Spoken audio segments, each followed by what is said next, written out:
At 01:47 on the morning of September 14th, 1942, Major Kenneth D. Bailey stood upright on Hill 123, 900 meters south of Henderson Field, blood streaming from a head wound, shouting orders into darkness while Japanese infantry swarmed his position.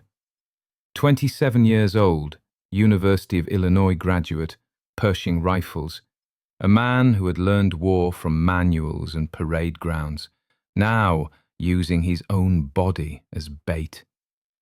3,000 soldiers from the Kawaguchi Brigade were climbing the ridge. 830 Marines held the line. Henderson Field lay 900 meters to the north. If it fell, Guadalcanal fell. If Guadalcanal fell, the Allied advance in the Pacific stalled for a year, maybe more.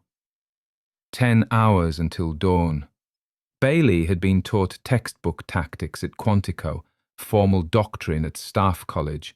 None of that doctrine covered what he was about to do. None of it explained how an officer with a head wound would transform himself into a human decoy to save an airfield. Kenneth Dempsey Bailey was born on October 21st, 1910, in Pawnee, Oklahoma. His family moved to Danville, Illinois when he was young. He graduated from the University of Illinois in 1935. National Society of Pershing Rifles, ROTC training. The kind of young man who believed rules mattered, who studied regulations and followed procedures. He spent 3 years in the Illinois National Guard's 130th Infantry Regiment before receiving his commission as second lieutenant in the United States Marine Corps on July 1st, 1935. His progression through the ranks was methodical. 5 months with the 5th Marines at Quantico, 2 years aboard the battleship USS Pennsylvania, 1938 to 1940, naval duty, peacetime routine, the kind of service that earned promotions but taught nothing about combat. He was promoted to captain in March 1941 while serving with the 1st Marine Brigade at Guantanamo Bay, Cuba. Still no combat. Still no test. In June 1941, Bailey took command of a company in the 5th Marines. 8 months later, in February 1942, his unit was redesignated as part of the 1st Marine Raider Battalion. The Raiders were an elite formation modelled after British commandos, designed for amphibious raids and special operations. Lieutenant Colonel Merritt A. Edson commanded the battalion. Red Mike Edson, a man who had killed Sandino rebels in Nicaragua with his bare hands, who carried a Colt 45 and a knife strapped to his leg. Bailey was Edson's opposite. Where Edson was visceral, Bailey was cerebral. Where Edson led by example, Bailey led by organization. Nobody knew yet which style would work better in the jungle. Bailey was promoted to major in May 1942, temporary rank, and given command of Company C. 200 men on paper.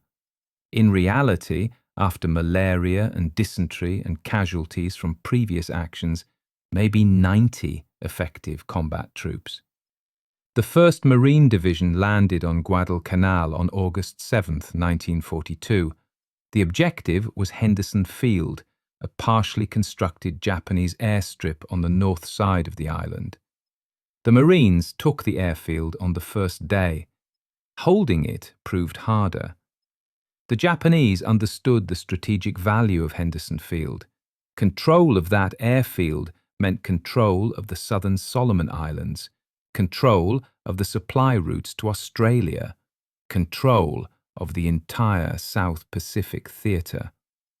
They sent ships, planes, and troops to retake it. Major General Kiyotake Kawaguchi commanded the 35th Infantry Brigade. He landed approximately 6,000 men on Guadalcanal in late August and early September. His plan was simple.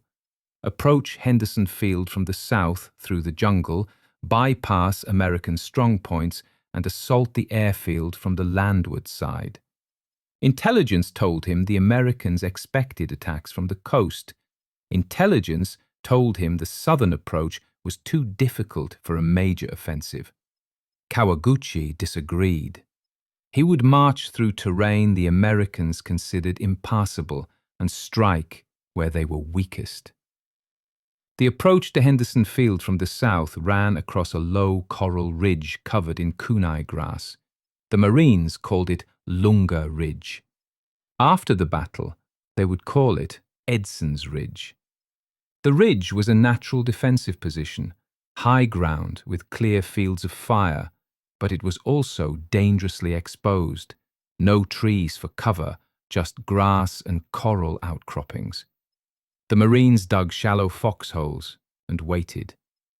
Edson had 2 units defending the ridge, the 1st Raider Battalion, his own command, approximately 600 men fit for duty, and the 1st Parachute Battalion, reduced to about 200 men after weeks of combat and sickness.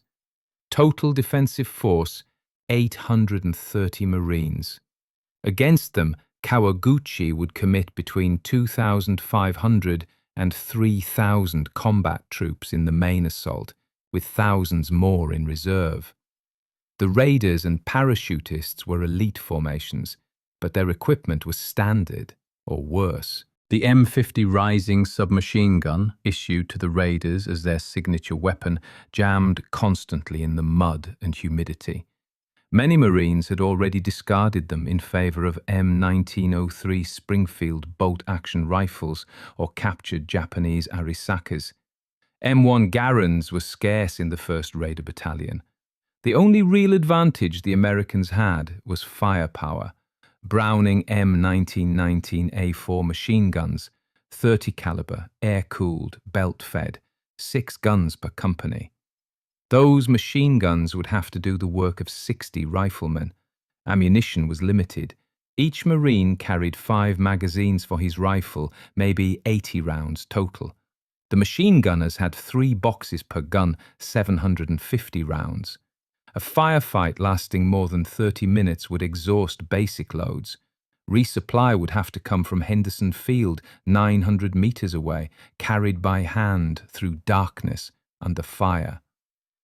The Japanese attacked at 2100 hours on September 13th. Kawaguchi's plan called for simultaneous assaults from 3 directions. The main attack would come from the south, straight up the ridge toward Henderson Field. A secondary attack would strike the Marine left flank from the east. A 3rd attack would pin down American forces to the west. If executed properly, the plan would overwhelm the ridge defenses and open a corridor to the airfield.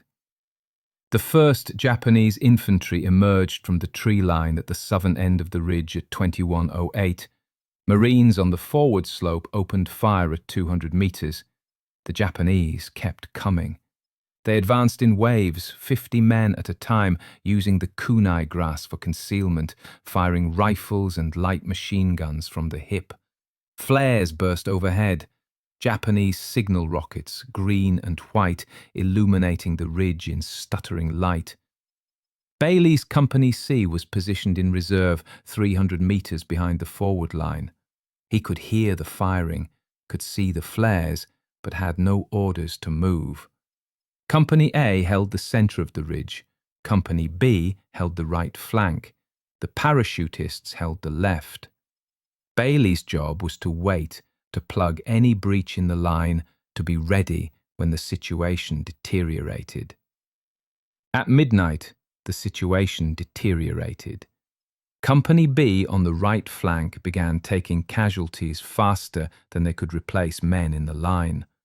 Japanese infantry had infiltrated through the kunai grass and were attacking the foxholes from close range, 10 meters or less. Hand grenades, bayonets, close combat in darkness. The Company B commander reported he was falling back. Edson, positioned near the center of the ridge, understood what that meant. If the right flank collapsed, the Japanese would flank the entire defensive position.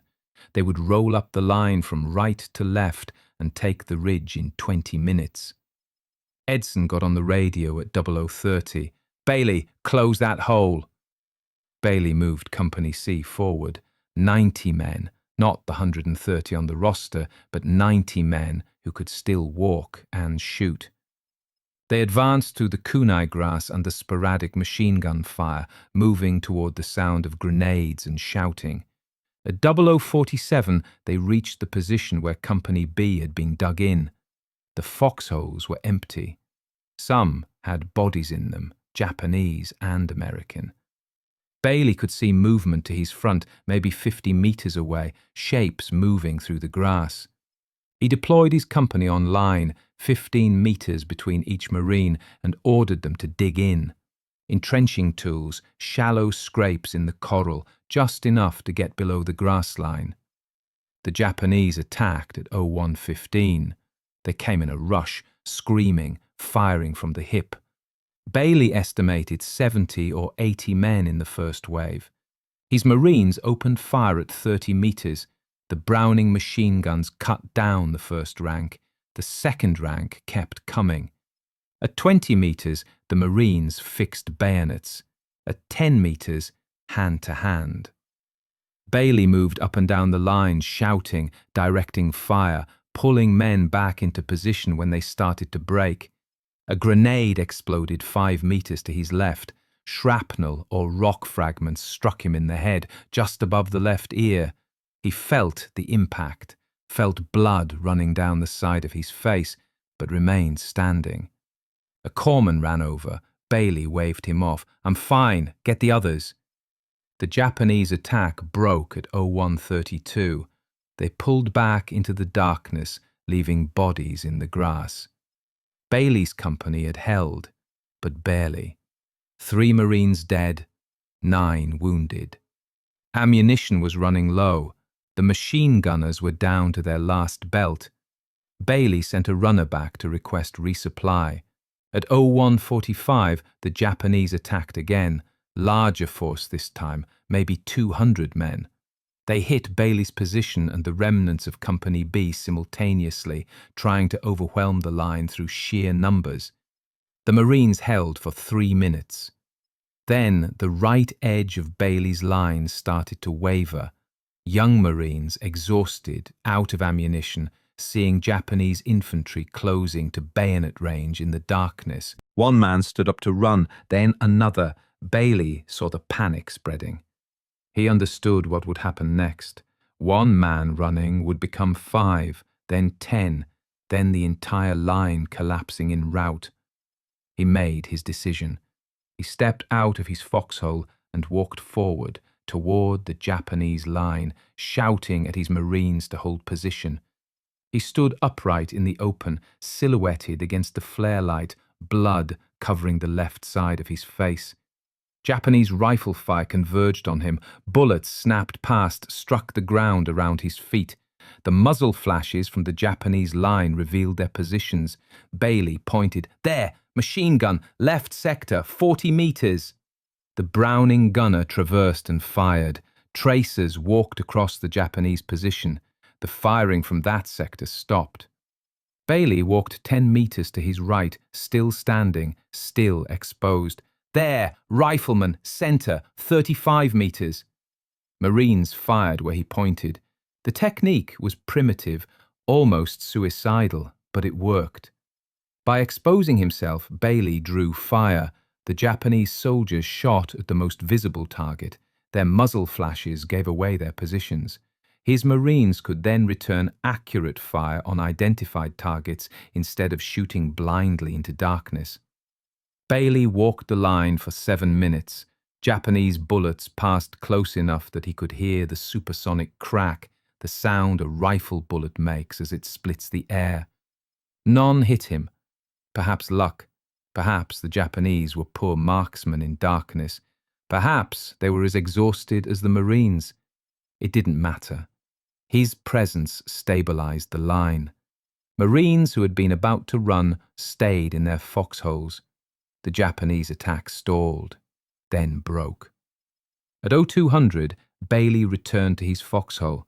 His uniform was soaked with sweat and blood. His hands were shaking. adrenaline aftermath. A corpsman insisted on treating the head wound.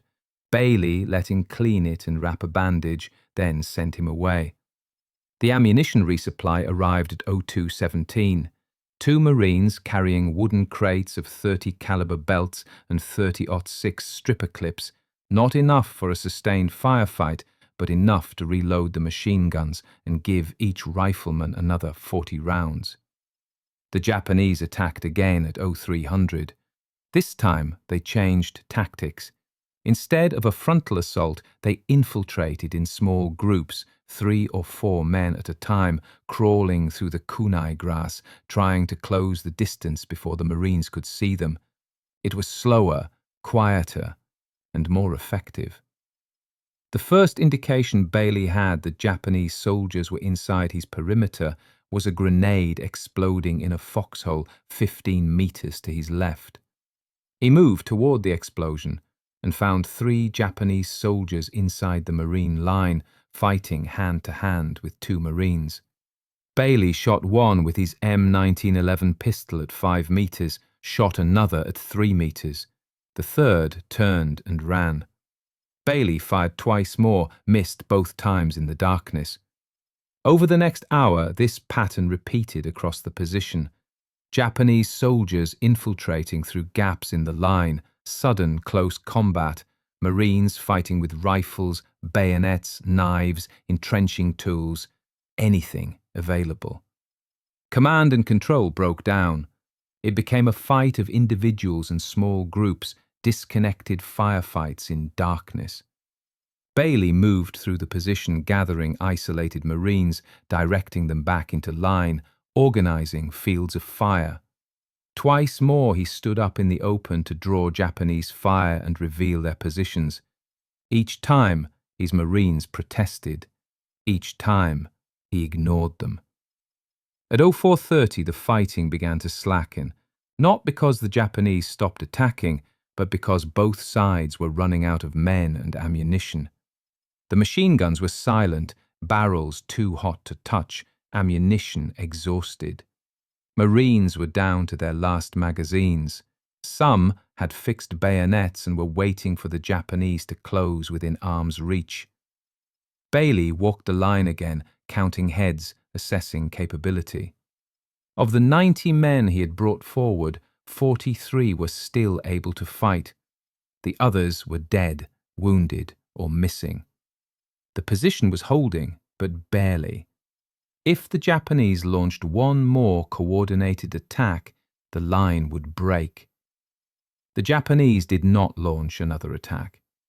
At 0500, with dawn approaching, Kawaguchi ordered his troops to withdraw. They had been attacking for 8 hours, had suffered perhaps 800 casualties, and had gained nothing. Henderson Field remained in American hands. Bailey remained standing in his foxhole as the sky lightened in the east. He could see bodies in the kunai grass, Japanese and American, scattered across the slope. Smoke rose from Henderson Field, where Japanese artillery had struck during the night. Aircraft engines coughed to life, P-400 Airacobras taking off to hunt the retreating Japanese columns. At 06:30, Edson arrived at Bailey's position. He looked at the bodies, looked at the exhausted Marines slumped in their foxholes, looked at Bailey with the blood-soaked bandage wrapped around his head. Edson said, "You held?" Bailey said, "Yes, sir." Edson said, "They're counting bodies. Looks like 600 to 800 Japanese dead on the ridge, maybe twice that wounded. Kawaguchi's brigade is combat ineffective." Bailey said, "What about our casualties?" Edson said, "We're still counting. Right now it's 40 dead, 200 wounded. Most of those are from the parachute battalion. Your company took the heaviest fighting on the Marine side. You're down to, what, 40 men?" Bailey said, 43. Edson nodded. "Get them off the line. We're bringing up the 2nd Battalion, 5th Marines to relieve. You've done enough." Bailey said, "What about resupply? We're out of ammunition." Edson said, "Already on the way, but you won't need it. You're being rotated back to the airfield for rest." Bailey looked at the ridge, at the bodies in the grass, at his Marines. He said, "How long do we have before they come again?"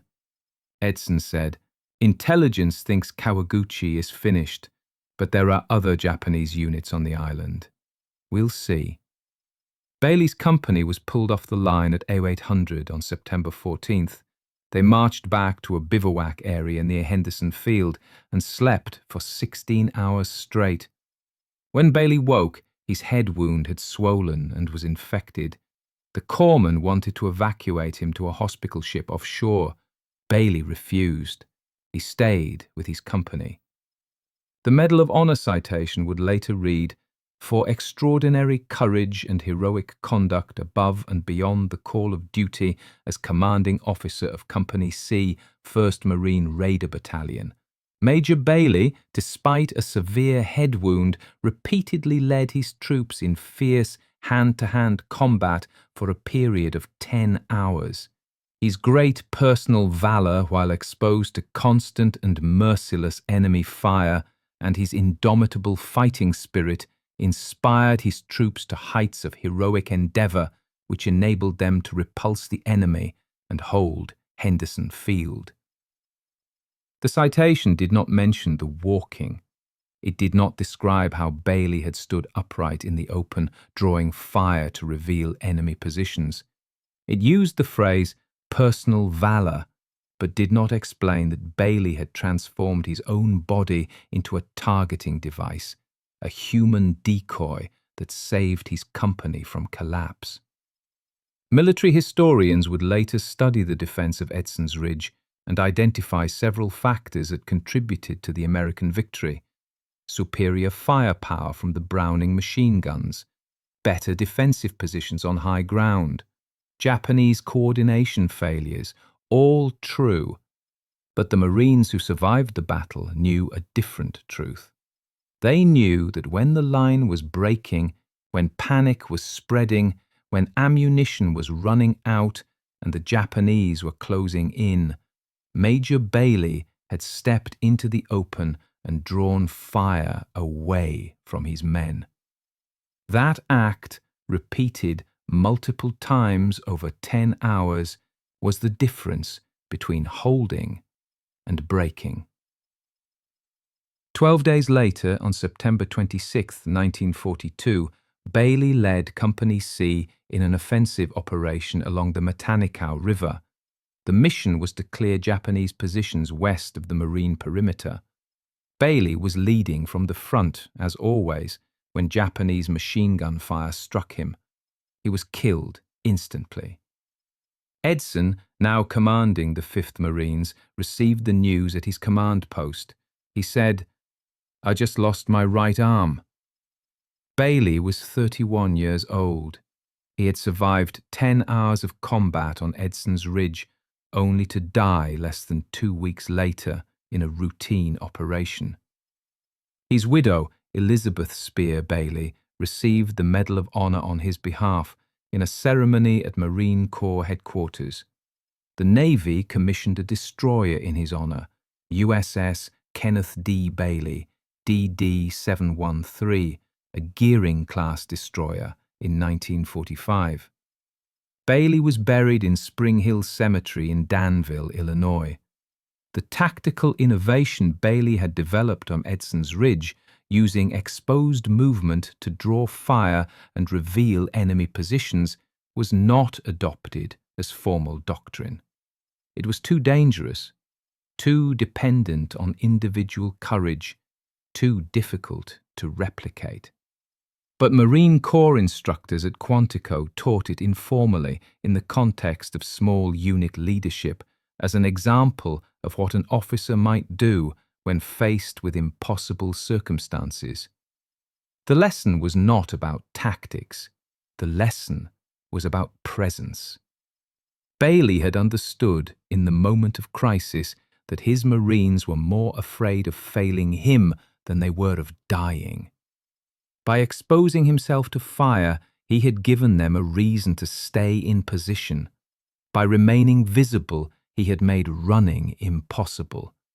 By accepting the same risk he was asking them to accept, he had transformed fear into resolve. That transformation, repeated across hundreds of small actions on dozens of forgotten ridges throughout the Pacific War, was how the United States Marine Corps held islands that should have been lost, not through superior firepower or better tactics or technological advantage, but through the presence of officers who understood that leadership, at its core, required visibility. Bailey had been visible when it mattered most. He had stood upright when everyone else was lying down. He had walked forward when the line was breaking, and for 10 hours on a coral ridge covered in kunai grass, that had been enough. If this story moved you the way it moved us, hit that like button. Every like tells YouTube to show this to more people. Subscribe and turn on notifications. We're rescuing forgotten stories from dusty archives every day. Real people, real heroism. Drop a comment and tell us where you're watching from. United States, United Kingdom, Canada, Australia. Our community stretches across the entire world. You're not just a viewer, you're part of keeping these memories alive. Thank you for watching. Thank you for making sure Kenneth Bailey doesn't disappear into silence.